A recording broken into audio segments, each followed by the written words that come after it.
Hello and welcome to This Naked Chat, a podcast where six friends from different walks of life come together for honest, unscripted conversations about living alcohol-free and everything that comes with it.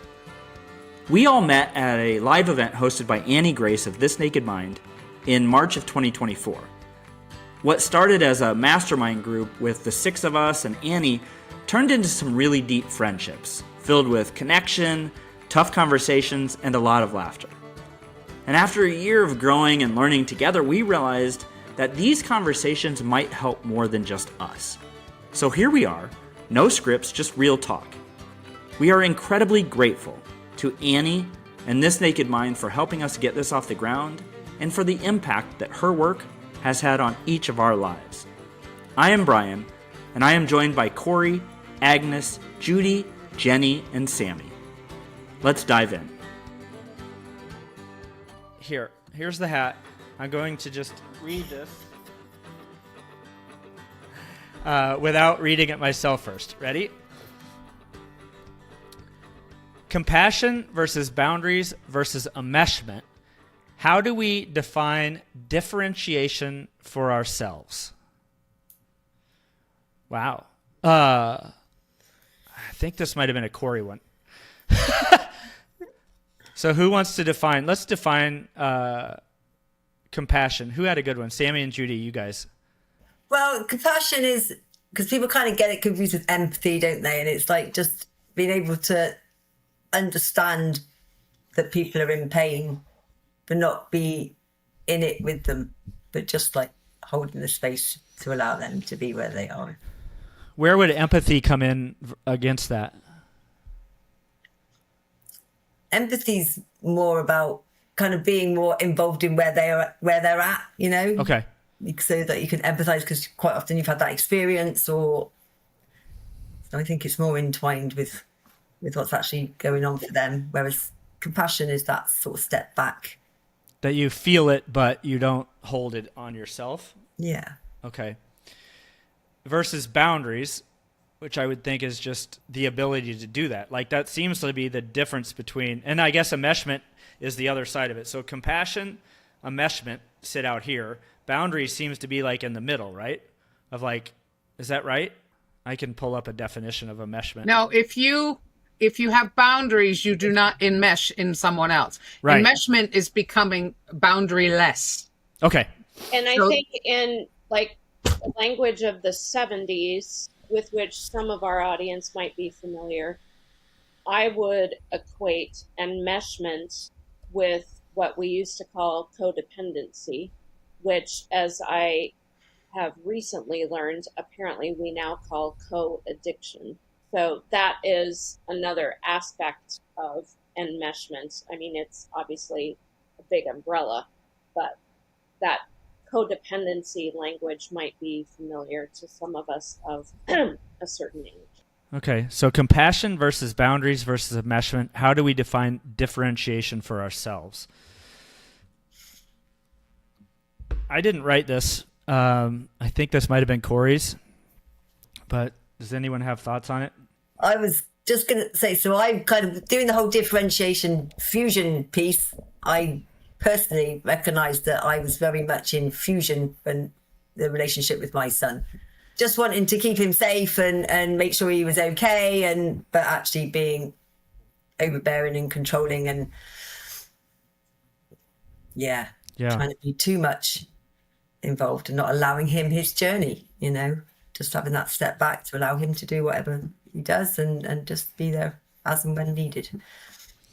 And I think to use This Naked Mind / Annie Grace language, the spectrum that she describes is fusion, a la sort of enmeshment, versus cutoff, which we haven't really talked about, and then differentiation right in the middle. And I think for my own self, I loved to ping pong in, I don't know, pick your relationship between fusion and cutoff, and fusion and cutoff, and fusion and cutoff. That was my norm. And that ping pong ball would always go across to each extreme. Whereas now I find, and it's not perfect, of course it's not perfect, but I find that once I had a taste of differentiation where my boat is my boat and your boat is your boat, and I don't need to jump in your boat to save you, or I don't need to pull up my ropes to detach from you. Once I got a taste of what differentiation feels like within a primary or secondary relationship, it's pretty lovely. And once I could actually feel that in my body, there's a lot of resonance that goes on in here for me. And now I am much more likely to notice in my body a discomfort when I'm either wandering toward or have already passed into fusion or cutoff. I mean, it's now visceral for me. And you're right, Brian. It's, the reason you're like, oh my God. It's really hard to put words to this. And anytime I bump up against that, I find myself going back to, well, what does it feel like in my body? Am I comfortable or not? Fundamental question. So that's sort of a diagnostic tool that I Well, if we want to just simplify this and not be so diagnostic, we could just say it's a matter of how do you feel? Is somebody pushing past your comfort zone? And if you have a comfort zone, that's your boundary, right? And that's right now your boundary. And if someone is pushing into it, or you're feeling, as example, someone coaching you, or if you're being coached, if you're being coached or you are coaching, you break boundaries by going too much into their life without them allowing you in. Or if someone is talking about something with great difficulty and they need to be quiet and sit in their feelings for a little while, then it's really important that is allowed. That is a boundary that if we don't allow that, it gets broken. It's super important. When my boundaries are broken, personally, when someone's breaking my boundaries, I get a visceral response. In other words, I get like that. I get like, stop kind of thing. Or if I'm starting to, you can tell when you're breaking someone else's boundaries by watching them, right? You can kind of like, have I overstepped? Am I in their space when I shouldn't be in their space? And that's just a more simplified version of what we're trying to say, I think. Do you think this comes up? I know when I was coaching more like one-on-one, the biggest issue that I had was putting my own feelings and thoughts of what they should do onto them and basically giving advice. And to me, that maybe was that I was feeling enmeshed in their situation, or maybe there was empathy too. Like there can be compassion, but then there can be like, you know what? I'm just going to view your situation through my eyes and tell you what I think you should do, which is the opposite of, I think, what we want to do, right? Yeah. I think that's something that, especially if you've had a similar experience, it's very easy to, to put your viewpoint across, which isn't helpful. I've been thinking about this more of like, this has been really tough for me, so I'll just ask you guys. But like, I've been almost trying to come at it from a stage of, this sounds terrible to say, like, I don't care, but like, I can't change them. I can only affect me. So I'm trying to come at things from a much more, I don't know, I can't think of the word of like, I can only control what I can control, and all I can control is me. So I can't sit and think I'm going to solve this for you and let it eat on me. Like, it's almost like I have to let this stuff go. And if you're not going to do the work, then I have to be okay with that too. It's really hard for people, I think, like us. Oh God, it's completely hard. And the mantra I always return to, and I used to laugh at it, actually scoff at it, but God bless it if it isn't true. Not my monkey, not my circus. It's their journey to walk. And I can walk alongside and observe. And I can even have empathy, because what they're feeling, I have felt, and that's empathic, but I'm not going to re-feel all of that in the moment. I'm going to recognize that this is familiar and I have felt it, and I can share that I have walked a similar path that was my path, but my path is not their path. And I'm not going to jump over to their path and take them by the hand and lead them to where I think they need to go. That's their choice, their journey. It's not mine. But I think built in with that, it's sort of an empathic distance, I guess, almost. That maybe that's where my label for capital C compassion is, in that I can find in my own self where I have had similar responses to a situation, but I'm not going to relive it and I'm not going to re-feel it, but I can extend loving kindness to them because I have been in a similar spot, because I'm human too. I'm looking at it not from a coaching perspective at all, because we're trained to do this. So we know what we need to do in all of it, but just as general as human beings and the difference between all of that. Because again, this is where the more practice that we would get with our own families and friends, this is where we would be able to distinguish between all of them and catch ourselves.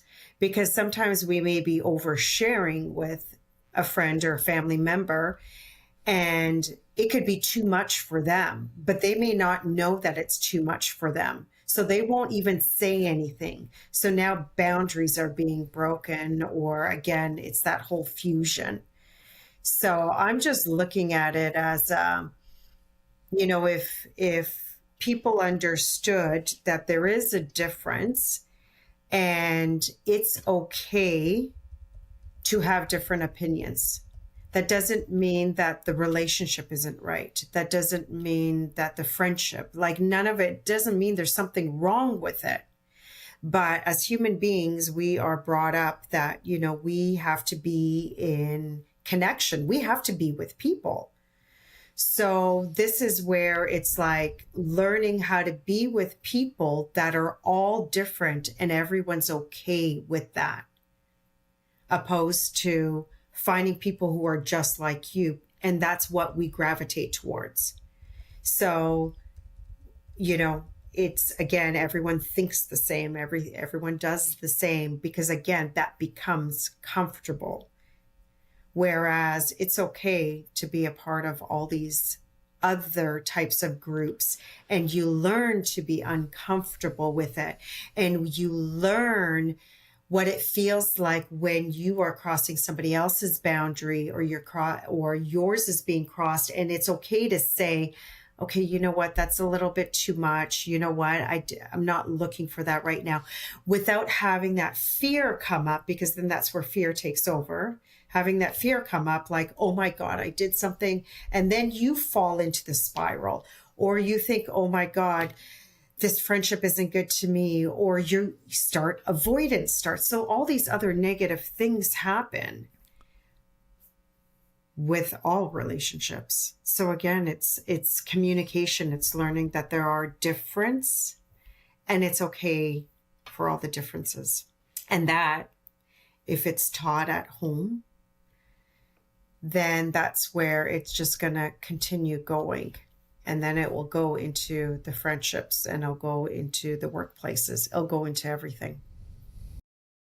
This episode is sponsored by This Naked Mind, a revolutionary approach to changing your relationship with alcohol. When it comes to your drinking, you don't have to hit rock bottom to want something different, and you don't have to do it alone. This Naked Mind blends neuroscience, psychology, and self-compassion to help you stop relying on willpower and start creating real, lasting change. No shame, no labels, and no rules. Whether you want to take a break, drink less, or stop drinking for good, This Naked Mind has a program that meets you where you are, with world-class coaching and a compassionate, judgment-free community to support you every step of the way. Learn more about This Naked Mind at thisnakedmind.com.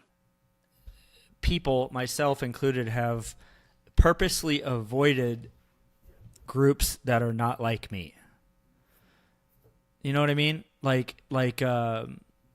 I've purposely, the people that make me uncomfortable, specifically, considering political climate and whatnot, I will avoid, and then that's put myself in this little vacuum, maybe, versus trying to become, I don't know if compassionate is the word, towards what they're feeling, like to get. I kind of believe that if we all sat down and we'd come to some middle ground that we'd all agree on, but we're all pushed to these, kind of extremes that we no longer can relate, because we're so far, we're on our extremes versus, well, what do you agree on? You know what I mean? That is very resonant for me. And what I have to keep reminding myself of is that the media tells me how far apart we all are. But the reality isn't that. The reality is that we're all a lot closer.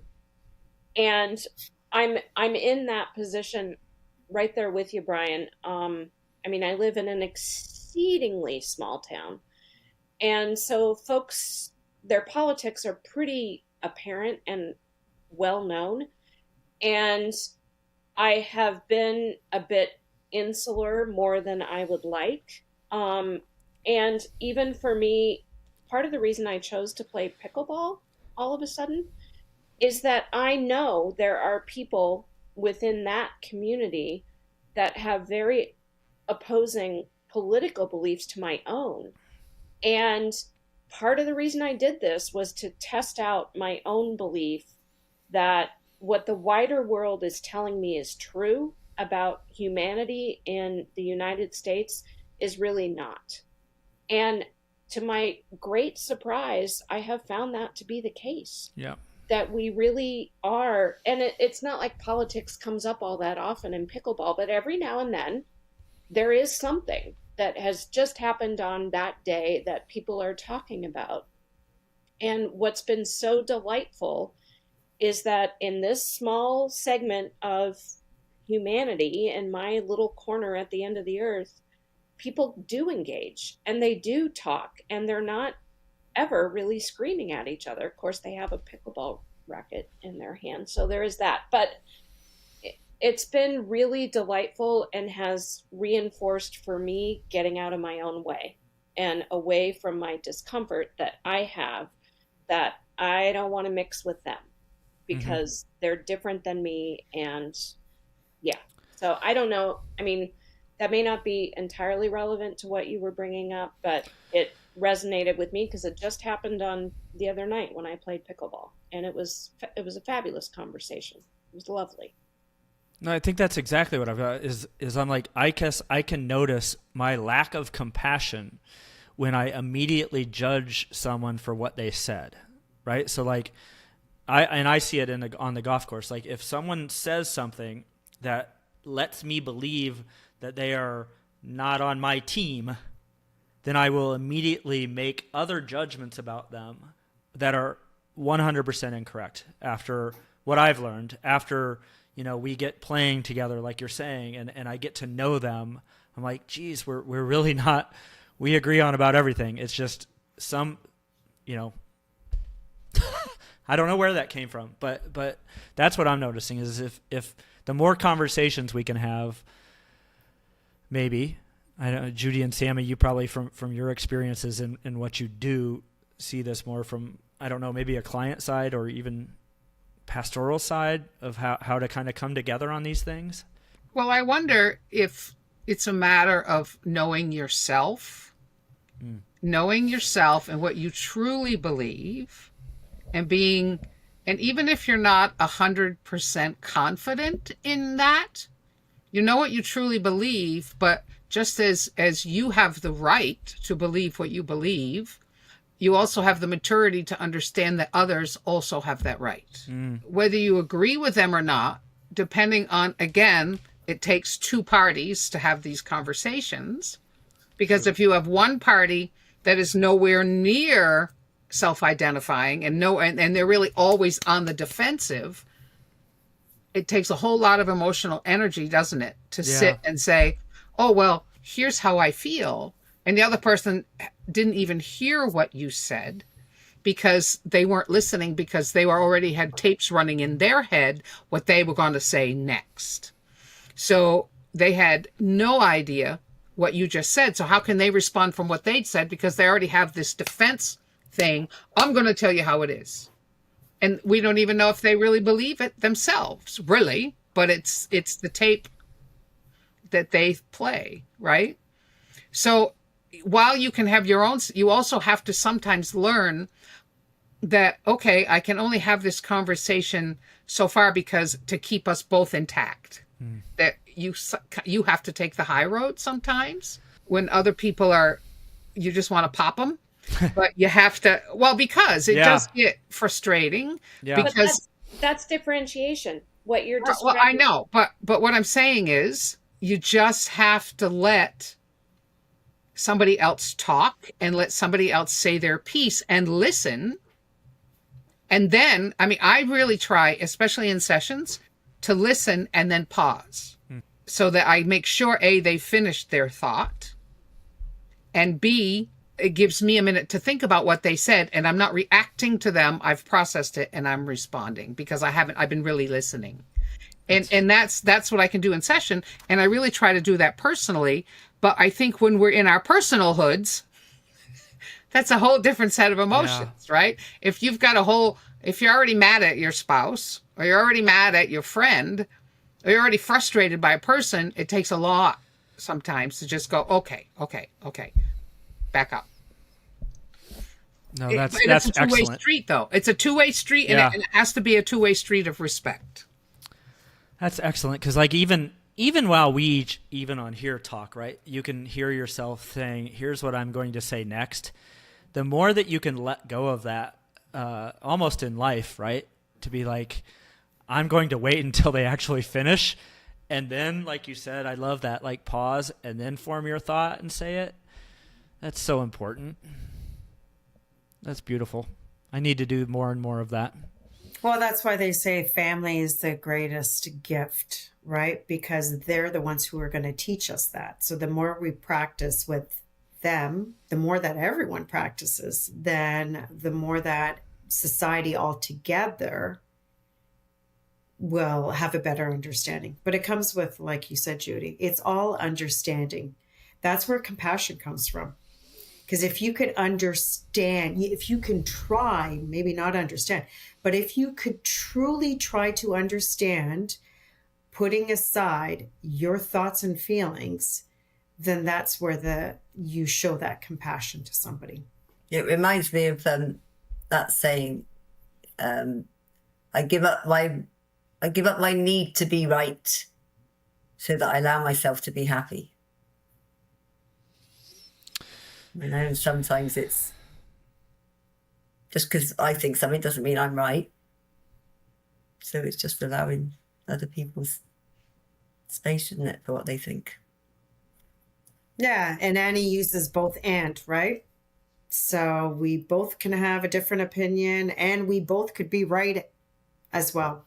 I think, too, there's a tendency that we all have, #BecauseHuman, depending on the subject matter, to demonize someone who doesn't agree with us or have our same set of beliefs on whatever the topic.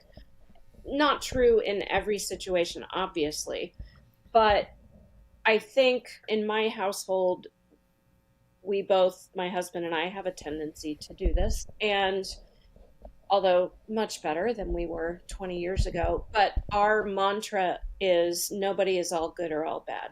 And I think the more I say that to myself in those moments, particularly if it's a heated topic for me, the more I can say to myself, nobody's all good or all bad, defines me or reinforces my internal hope, aspiration toward differentiation, but also lends compassion and recognition, capital R, to the other person as also hashtag because human, rather than demonizing them or making them more separate from me, in a bad way, in a destructive way. So nobody's all good or all bad. How do you think? So I think Judi brought up, I was just playing on the internet a little bit because the question here was like, how do you define differentiation for ourselves? It seems like, to Judi's point, we have to kind of be confident and comfortable with ourselves first before any of this can take place. And that to me, I mean, that's still the work that I think I'm doing for sure, right? Forever.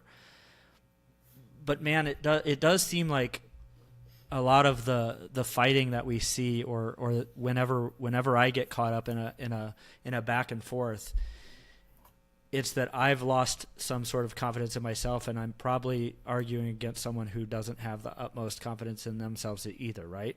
Does that seem to track?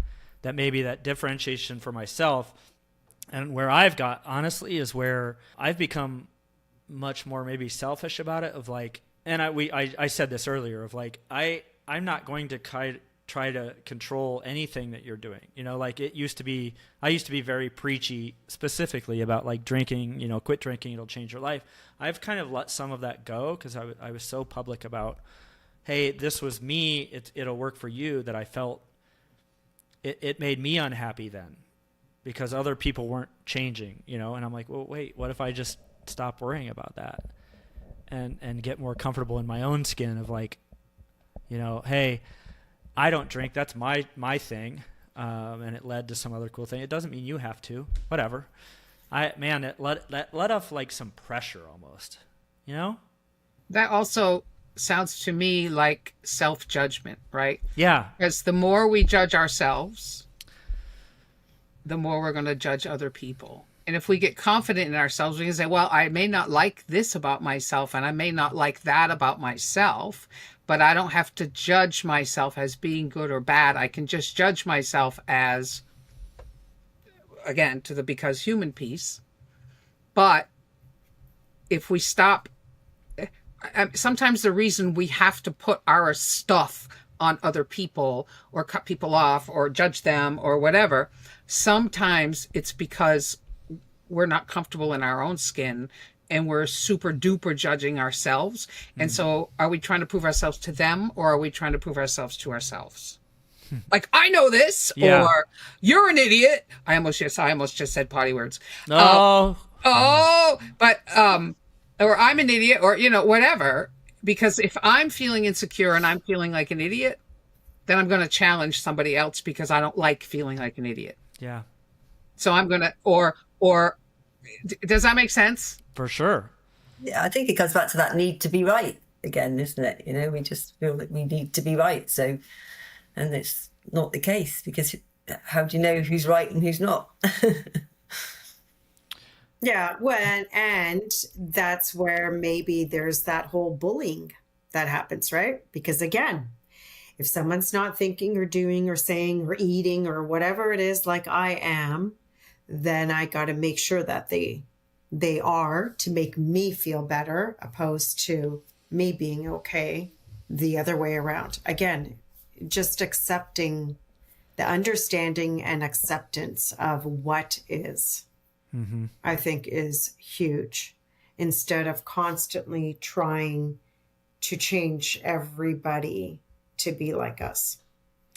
Yeah, that's it exactly. That's exactly what, to both of those. You know, Judi, I've discovered it was more, I was trying to change everyone to be like me because I wasn't confident in the way that I was myself, right? Still, like, that's my biggest thing, is like trying to prove whatever it is to anyone else, that I'm some, you know, I don't know what even the word is, good human, or, you know, like, but that seems to be driving. That seemed to be driving about everything I was doing. Is this sort of I'm trying to, it's probably back to like a prove myself to a parent type thing, right?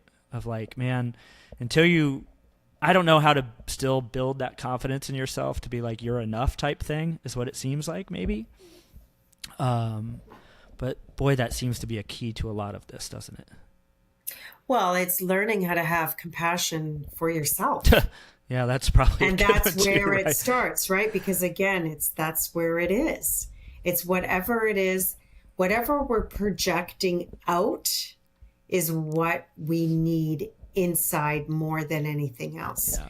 So for us to be compassionate, we need to be able to be compassionate with ourselves first. Yeah, we become like, it's that enmeshment word in our own lives, like internally, right? It's like how we get, I mean, that's how I don't know. I just thought of that, of like, you get so tied up in your own life and you're so entwined in it that you can't see anything else, is how I was thinking about that. I also think they were talking about boundaries. It's okay, boundaries are about, for yourself, aren't they? They're not for the other person. I know I've found it really difficult to put boundaries in place, with my son at times, because I start to question myself and that I'm not being nice and I'm not being kind and all that sort of stuff. But so it's about having compassion for myself to be able to put the boundary in place, which is, it's an okay thing to do. Yeah. Sammie, do you think, and I guess this is for everyone, do you think there's something here with like the non-negotiable type things too, that you I think a boundary seems to be like, Sammie, that was a perfect one of like, I'm not going to do this, and I might judge myself for being mean, but are there some things that maybe we've taken out of our own lives for whatever reason? I'll give an example. I've taken out a lot of like the fun and the play that I was having. I got really serious about everything, right? About, especially on this journey of like whatever it is, self-discovery or whatever. And I took out a lot of those things that were probably non-negotiables for me, right? Like fun and play, and those sort of things. Does that somehow tie into this for you guys? Well, so for me, boundaries is really, a boundary is for yourself, because as soon as you put something in that boundary towards somebody else, then that's no longer a boundary. That's you trying to control somebody else or something else. So that's where the boundaries really, it's really key that it's to keep myself safe and protected, but it does not affect anybody else at all. That's a true boundary. And I think that society has a hard time understanding what a true boundary is. They think it's like rules, and it's because then that becomes cutoff. Because now if you're all of a sudden doing all those things, those aren't boundaries. You're cutting it off. Now you're being controlling. Now you're dictating what someone can and cannot do. But that thing that someone can or cannot do, is it affecting them and their experience, their whatever? Because if it is, then it's not really a true boundary. Like it's a totally different thing. The word boundary is a big word, and it was a very difficult sort of intangible topic for me to tackle for my own self a while ago. And I think an exercise that helped me crack the door into what does that even mean, boundary, is defining what my core values are. And that was just the fundamental first step for me in understanding what it means then to define a boundary. I know I'm uncomfortable with this person. I'm not really sure, we're not at odds, but there's something that makes me feel kind of icky. What is that about? That's where I struggled. But once I could say, okay, well, what are my core values? What are the 4 or 5 things that I put above everything else? And then I could notice, well, that's where in relationship with this person, there is violation isn't the right word, but there's a boundary. They're crossing they're incorporating, no, I'm not saying this properly, but maybe it is violating. They're violating one of my fundamental core values. And that's why I feel uncomfortable. And so now that noticing that helps me define what this boundary needs to look like for me. So what would the boundary look like in that? Because I think Agnes brought up something that's really interesting there, is to say that it's not about necessarily something the other person would notice, which maybe I've been very confused about then what that even is. So in terms of an interpersonal relationship boundary, if it's not cutting off to be like, that guy violates my values so much that I'm just not going to speak with him, that seems like the cutoff. Where's a boundary? So I think the missing piece for me in my interactions, because I jump toward cutoff like that, because I'm really good at it. So do I. Is then engaging in the difficult conversation that says, face to face with this person, I value our relationship. I am glad to have you in my life, and thank you for that. However, I just want to communicate to you that I have a core value of, honesty. And if I feel as though you're talking about me behind my back to other people, that is dishonest to me. And if I find out about that, I am going to communicate that to you. And if it continues, we may not be able to have a relationship. I am pulling this example completely out of my backside. And I don't know if that speaks to your question, Brian, but I think oftentimes in my experiences trying to navigate not cutting off, I forget the part where the boundary does need to be communicated. And that's the challenge. So if I could just jump in and add to that, Jenny. So a part of that is, again, asking them, or it's about what they are doing. So like for honesty. So honesty is one of my core values. So the way that I do honesty is basically, I'm going to live an honest life. So I am going to tell the truth. So if you want me to lie about something, be dishonest or anything, I will not do that, because that goes against what I believe in, how I live my life. So you want to lie, go ahead, lie. You want to ask somebody else to lie, that is yours, without judging them. But it's me that I just won't do that. So that's where that boundary is, because it has nothing to do with them. It's not telling them that what they're doing is right or wrong, or they need to change. It's just that, listen, I'm not going to be able to do that. So if you ask that of me, I'm going to say no. It's not the person, it's the behavior. And there's a difference. And I think that really speaks to that. I mean, and I also think it's a matter of that our boundaries do have non-negotiable or have negotiable, whatever the word is I want. I mean, we have things because there is truth, right? The truth is honesty prevails, right? I mean, that's kind of, we all can say that, right? It's a value. And so if we all kind of share that value and other people don't, we can model that behavior. But for honesty, how do we do that without, we can say, well, rather than say, I'm going to live my life honestly, blah, blah. Sometimes just living in the way we live in our values can influence other people's values who may not be healthy values, say. Mm-hmm. Even though it's none of our business what they do, we can still look at them. For example, if we have, I don't know, let's say somebody has emphysema or something and they're smoking cigarettes. I don't know, or they're doing something harmful for themselves. So that's kind of a value, right? That you kind of want to take care of yourself if you want to survive. Whether they do it or not is none of our business. But if we can live a healthy lifestyle, we may influence their lifestyle by them watching us. Does that mean I'm talking? No, all I over think that's great. That's what I was just trying to look up, kind of something that defined it. I don't. What I'm learning is, one, we probably should have another discussion about this, because I don't know that I've ever set this correct, or it seems like they're almost like rules for ourselves to live by, right? Yeah.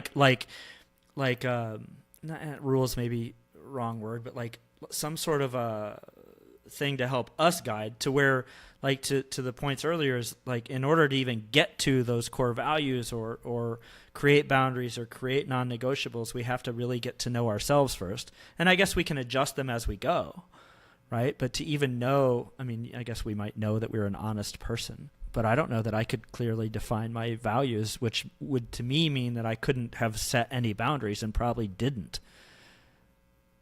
But now it seems like for us, the way that we live creates these boundaries. They're not like rules that other people see. It's just like, this is how I live, and it almost self creates this sort of, I'm thinking of like a shield around you, right? That the people can't come in. They're not going to come in if you have this kind of things that regulate yourself. Maybe? Does that make any sense? Definitely. Like an example that, that I have is, let's say, with my kids and my husband. If my kids say something to me and they say, "Don't tell Dad," and Dad turns around and says, "Did the kids say this or say that?" Don't expect me to lie to him, because that's not being honest. And I am an honest person. So I will say, yes, they did. And they asked for privacy. So I'm not going to share that with you. I would suggest you having that conversation with them. So again, that's a healthy boundary. But again, it has to be communicated. And those are hard, because the word boundary is just thrown around like crazy, that people have no idea. Everyone has their own version of what it is. And maybe there are many versions. I don't know if there really is one specific. But again, just putting it for yourself. So that's just a simple honesty question, that I'm just not going to lie that I don't know something. And that's where the differentiation is, because it's okay to say that. We should be able to say that. There's nothing wrong with that, right? It's like, I was just thinking, so I have a boundary now that I'm alcohol free, that I don't buy alcohol for my kids. If they want to go to the shop and buy something and have friends around and have a drink, I don't have a problem with that. It's not for me to tell them they can't do that, but I won't buy alcohol for them, and they know that, and that's all right. The alcohol is a great example too, right? Because it's, again, this is where we could put the boundaries for ourselves. We're not drinking. So it's like, you know what? I will go to this event. I'll go to this party. But as soon as I start seeing people are getting way past that, or it's already put a time limit, I'm leaving. So that's my boundary. You can stay. You could drink all you want. Everyone do what you do. Don't stop. But I'm leaving. So again, it's, those doesn't affect anybody but myself. I know we need to wrap up here. And specifically, Judi, you have anything should we go around the horn? Well, two things. First, we have to know ourselves, and knowing ourselves, we know our values, and every day I learn something new about myself. So it's not age, chronology has nothing to do with it. Okay.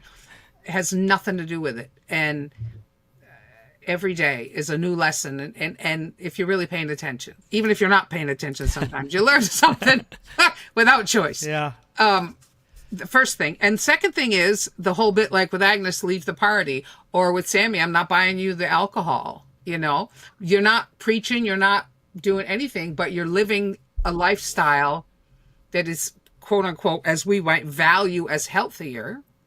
And just by living it, you're setting an example that, like Agnes, you say, well, it's just affecting me. Well, maybe it's just affecting you, but other people are noticing. Right. So maybe it's also having them look at, is this something that I value? Is this something that I, so we can all watch everybody else. That's how we learn, right? We're each mirrors for each other. So that's my takeaway. Love it. Amen. It starts with us. Learn to have compassion for yourself. Learn to differentiate yourself from everybody else and everything else, and don't get intertwined, or I can't remember what the third word was. Enmeshed. There we go. Don't get enmeshed with everybody. Be your own individual. Yeah. For me, I would say it's about being true to yourself. That's for me now. That's not about. It's a bit that people pleasing thing, isn't it? I need to be true to myself, and also, like I say, that just because I think something doesn't make me right or make them wrong, or and it's if you're fighting, you're not going to solve anything. Sometimes it's okay to just agree to disagree, but then other times, like you say, Judi, you can lead by example, and sometimes that's going to have far more influence if you're just modelling a behaviour than you telling somebody what to do and trying to control it. Yeah, and I think Judi brings up a good one for me, because I tend to bring this up all the time, is like I'm at some end of the journey of figuring out who I am. Like, this is a never-ending journey, and even today, to be like, to come to a realization that I'm like, I don't know, I couldn't define any boundaries for myself. I don't know how they even work. I need to learn more about something like this. Or I've been definitely, to your point of people pleasing, diving right in with someone and being like, I understand, I'm feeling that with you. And to me, there's even a boundary there of, like, for myself to feel that less pressure, I have to differentiate from that. Thank you so much for listening. If something we said resonated, made you laugh, or made you think, we'd love it if you share it with someone who might need it too. And if you're curious about going alcohol-free, or just ready to feel more connected to yourself, check out This Naked Mind. Annie's work brought us all together, and we're so grateful for the impact it's had. On that note, a big thank you to Annie Grace and This Naked Mind for making this podcast possible. We'll see you next time on This Naked Chat.